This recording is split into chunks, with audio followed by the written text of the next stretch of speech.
Assalamualaikum warahmatullahi ta'ala wabarakatuh. Innalhamda wa syukra lillah al-qail fi kitabihil karim. A'udzu billahi minasy syaithanir rajim. Bismillahirrahmanirrahim. Ya ayyuhalladzina amanu kutiba 'alaikumus syiyamu kama kutiba 'alal ladzina min qablikum la'allakum tattaqun. Tsumma shalatu wassalamu ala Rasulillah Muhammad ibn Abdullah alladzi la nabiyya ba'dah. Al-qail fi hadithihi syarif. Kana Rasulullah sallallahu alaihi wasallam yajtahidu fil ashril awakhir ma la yajtahidu fi ghairi. Shadaqallahul azim wa shadaqa rasuluhun nabiyul karim. Para sahabat kaum muslimin dan muslimat di mana saja Anda berada, semoga kita semua senantiasa diberikan rahmat oleh Allah Subhanahu wa taala dan tentunya juga kita diberikan kesehatan oleh Allah Subhanahu wa taala sehingga kita terhindar dari wabah penyakit virus corona yang sudah melanda sampai ke daerah kita masing-masing ini. Para sahabat yang dirahmati Allah Subhanahu wa taala, alhamdulillah tidak terasa kita sudah berada di hari yang ke-20 di bulan suci Ramadan tahun 1441 Hijriah ini. Artinya kita sudah berada dan kita sedang berada di 10 hari terakhir di bulan suci Ramadan. Pada edisi yang lalu, edisi yang ke-19, dan tentunya hari ini adalah edisi yang ke-20 dari Fikih Syam. Di edisi yang ke-19 yang lalu, kita kemarin membahas tentang keutamaan 10 hari terakhir bulan suci Ramadan. Kita harus lebih fokus beribadah di 10 hari terakhir bulan suci Ramadan. Nah, pada kesempatan yang berbahagia ini, kita akan melihat apa saja amalan-amalan yang dilakukan oleh Rasulullah Sallallahu Alaihi Wasallam ketika berada di 10 hari terakhir. Nah, sebagaimana hadis Rasulullah SAW yang kemarin kita bahas di edisi 19, karena Rasulullah Sallallahu Alaihi Wasallam idza dakhala al-ashru shadda mizarah wa ahya lailah wa ayqadha ahlah. Adalah baginda Rasulullah Sallallahu Alaihi Wasallam ketika datang 10 hari terakhir, ketika berada di 10 hari terakhir bulan suci Ramadan, beliau mengencangkan kain sarungnya. Artinya beliau tidak menggauli istrinya. Kemudian wa ahya lailah, beliau sallallahu alaihi wasallam menghidupkan malam-malamnya di 10 hari terakhir. Kemudian juga beliau juga tidak lupa wa ayqadha ahlah, membangunkan keluarganya untuk sama-sama beribadah. Nah, apa saja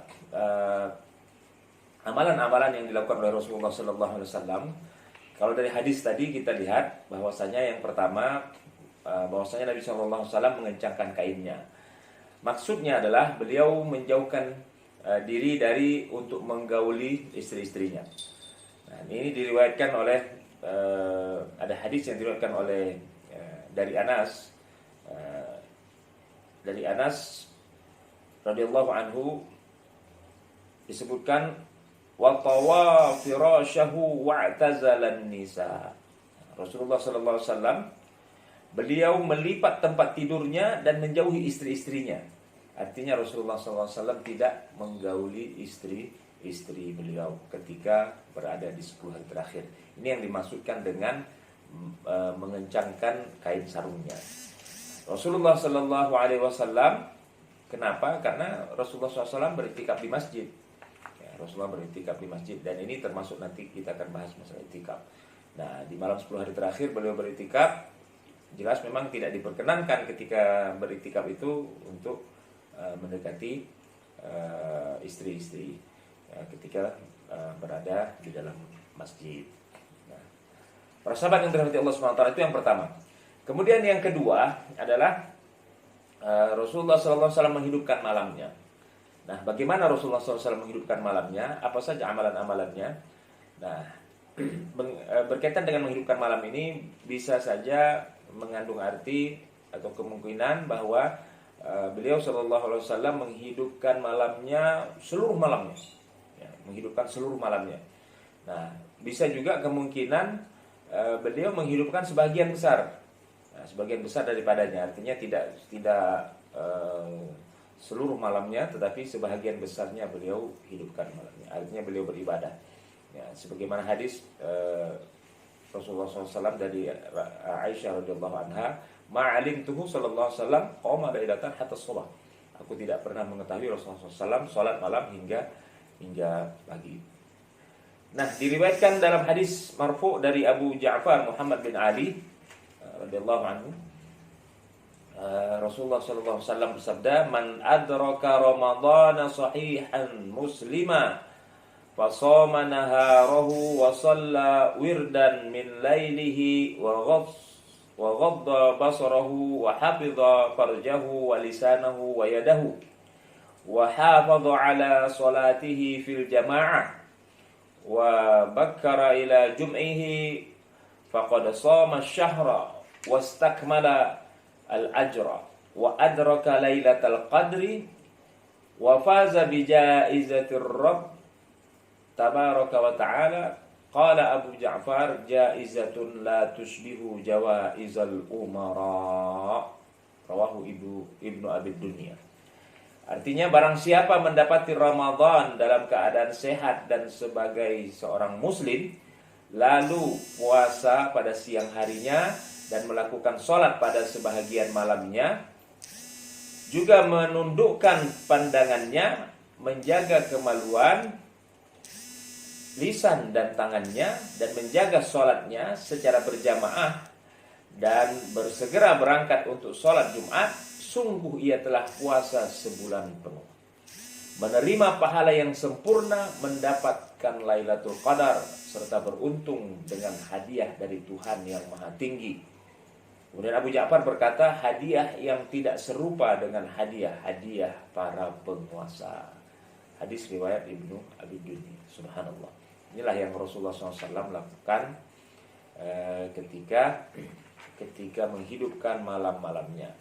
Nah, artinya Rasulullah SAW banyak melakukan ibadah sholat. Berbagai macam sholat sunnah bisa kita lakukan pada malam itu, selain kita melakukan sholat tarawih jelas ya, setelah sholat isya. Kemudian ketika kita mau sholat tahajud, maka kita tutup witirnya nanti setelah sholat tahajud. Itu lebih afdal ya. Tapi ketika kita setelah sholat tarawih langsung witir, kemudian terbangun kita di tengah malam, kemudian kita sholat tahajud, maka afdalnya tidak usah witir, karena kita sudah witir di awal ya. Tetapi afdalnya mengakhirkan witir setelah sholat tahajud, ataupun sholat sunnah yang lainnya bisa kita lakukan. Para sahabat yang dirahmati Allah Subhanahu wa Ta'ala. Nah, selain daripada itu, kita juga memperbanyak membaca Al-Quran ya, tadarus ya. Kemudian selain daripada Al-Quran, kita bisa baca-baca kitab-kitab, banyak buku-buku agama, fikih ya, hadis, tafsir dan lainnya bisa kita baca. Insya Allah itu termasuk dalam rangkaian ibadah menghidupkan malam-malam di 10 hari terakhir di bulan suci Ramadan. Para sahabat yang dirahmati Allah Subhanahu wa Ta'ala, itu yang kedua, yaitu Rasulullah SAW menghidupkan malamnya. Jadi amalan Rasulullah yang kedua adalah menghidupkan malamnya. Kemudian yang ketiga, Rasulullah SAW membangunkan keluarganya untuk sholat pada malam-malam 10 hari terakhir. Nah, sedang pada malam-malam yang lain tidak. Ini ada hadis dari Abu Dzar radhiyallahu anhu, annahu sallallahu alaihi wasallam qama bihim lailata 23 wa 25 wa 27 wa dzakara annahu da'a ahlahu wa nisa'ahu lailata 27 khassah. Bahwasanya Rasulullah SAW melakukan sholat bersama mereka, para sahabat dan keluarganya, pada malam 20 bersama para sahabat pada malam 23, malam 25 dan pada malam 27, dan disebutkan bahwasanya beliau mengajak sholat pada malam 27, mengajak keluarga dan istri-istrinya pada malam yang ke-27 ini. Subhanallah. Nah, ini artinya menunjukkan bahwasanya beliau sallallahu alaihi wasallam sangat menekankan dalam membangunkan keluarganya pada malam-malam yang diharapkan turun Lailatul Qadar.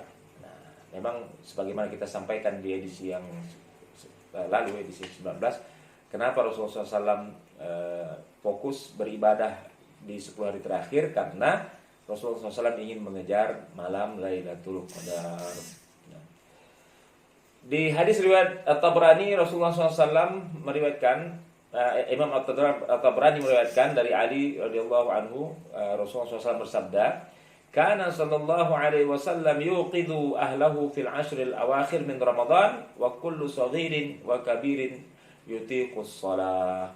Nah, bahwasanya Rasulullah SAW membangunkan keluarganya pada 10 hari terakhir dari bulan Ramadan, dan setiap anak kecil maupun orang tua yang mampu melakukan sholat.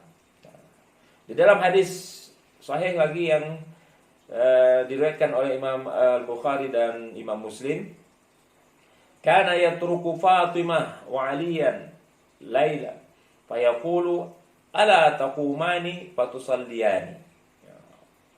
Bahwasanya Rasulullah SAW mengetuk pintu Fatimah dan Ali pada satu malam seraya berkata, "Tidakkah kalian bangun lalu mendirikan sholat?" Subhanallah. Artinya beliau membangunkan keluarganya, membangunkan anak dan menantunya. Beliau juga membangunkan Aisyah radhiyallahu anha pada malam hari bila telah selesai dari tahajud dan ingin melakukan sholat witir. Diriwayatkan di dalam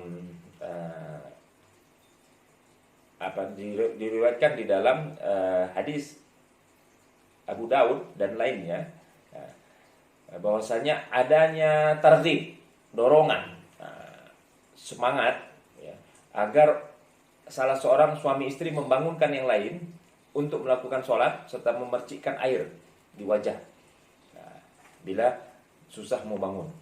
Nah, ini artinya begitu pentingnya momen ini agar istri kita, anak-anak kita pun sama-sama mendapatkan Lailatul Qadar. Nah, itu tujuannya. Di dalam kitab Al-Muwatta disebutkan dengan syarat yang sahih bahwasanya Umar radhiyallahu anhu melakukan sholat malam seperti yang dikehendaki oleh Allah Subhanahu wa taala, sehingga apabila sampai pada pertengahan malam dia membangunkan keluarganya untuk sholat dan mengatakan kepada mereka, "Sholat, sholat." Nah, kemudian Umar bin Khattab membaca ayat wa'mur ahlaka bis-sholati wastabir 'alaiha, dan perintahkanlah kepada keluargamu mendirikan sholat dan bersabarlah kamu dalam mengerjakannya. Surah Taha ayat 132. Para sahabat yang dirahmati Allah Subhanahu wa taala. Itu yang ketiga. Kemudian yang keempat, Rasulullah SAW biasa mengakhirkan berbuka hingga waktu sahur. Nah, apa maksudnya? Ini kita lihat dari hadis yang diriwayatkan oleh Aisyah dan Anas radhiyallahu anhuma, bahwasanya Rasulullah SAW pada malam-malam 10 hari terakhir di bulan suci Ramadan, beliau menjadikan makan malam atau berbukanya itu pada waktu sahur.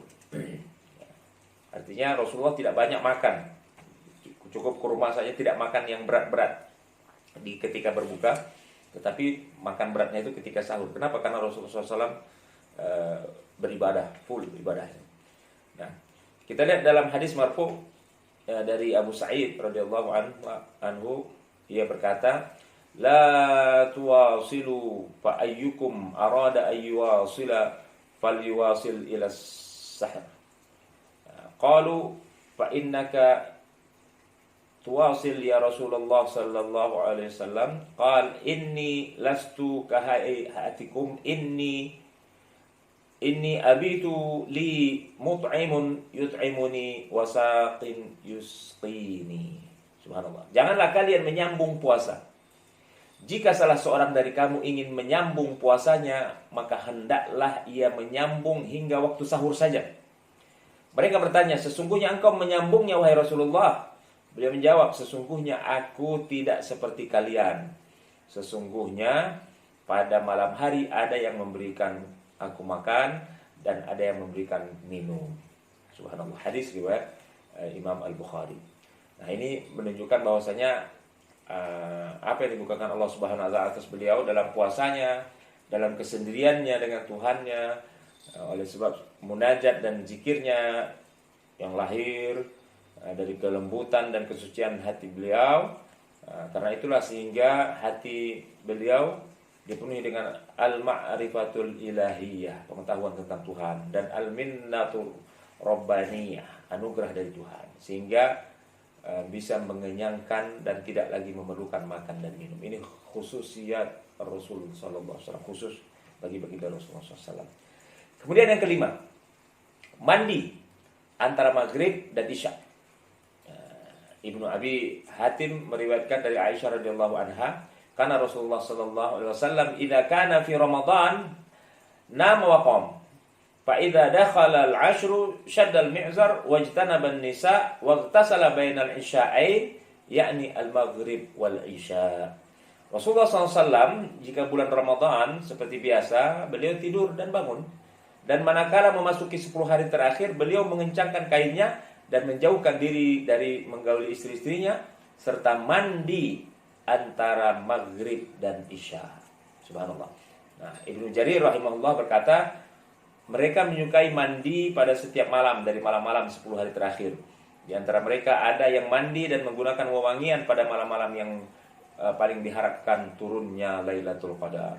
Oleh karena itu, para sahabat yang dirahmati Allah dianjurkan pada malam-malam yang diharapkan di dalamnya turun Lailatul Qadar untuk kita membersihkan diri, kita mandi antara sholat isya, antara sholat maghrib dan sholat isya. Kemudian kita pakai wangi-wangian, kita berhias dan mandi tadi, jangan lupa, dan berpakaian pakaian yang bagus seperti yang dianjurkan di dalam syariat Islam. Kita mau sholat Jumat, mau sholat hari raya, biasa dianjurkan untuk itu. Sahabat yang dirahmati Allah Subhanahu wa taala. Itu yang kelima. Kemudian yang keenam terakhir adalah i'tikaf. I'tikaf. Nah, di dalam hadis Rasulullah SAW dari Aisyah radhiyallahu anha, anna Nabi SAW kana ya'taqiful ashral awakhir min Ramadan hatta tawaffahu Allah. Bahwasanya Nabi SAW senantiasa beriktikaf pada 10 hari terakhir dari Ramadan sehingga Allah Subhanahu wa taala mewafatkan beliau. Nah, artinya Nabi SAW melakukan iktikaf pada 10 hari terakhir yang di dalamnya tadi yang dicari Lailatul Qadar. Ya. Kemudian beliau menghentikan berbagai macam kesibukannya, mengosongkan semuanya pikirannya dan untuk mengasingkan diri demi bermunajat kepada Allah Subhanahu wa taala, berzikir, berdoa dan ibadah-ibadah yang lainnya. Nah, adapun masalah i'tikaf nanti kita akan bahas di edisi berikutnya. Semoga kita bisa melaksanakan amalan-amalan seperti yang dilakukan oleh baginda Rasulullah sallallahu alaihi wasallam. Kita mendapatkan Lailatul Qadar karena kita fokus beribadah di 10 hari terakhir, khususnya di malam-malam yang ganjil. Demikian, semoga bermanfaat. Kalau pepaya sudah dibelah pasti sedap untuk dimakan. Kalau ada tersilap dan tersalah, mohonlah saya Mas Sofwan bin Abdul Wahab untuk dimaafkan. Wassalamualaikum warahmatullahi wabarakatuh.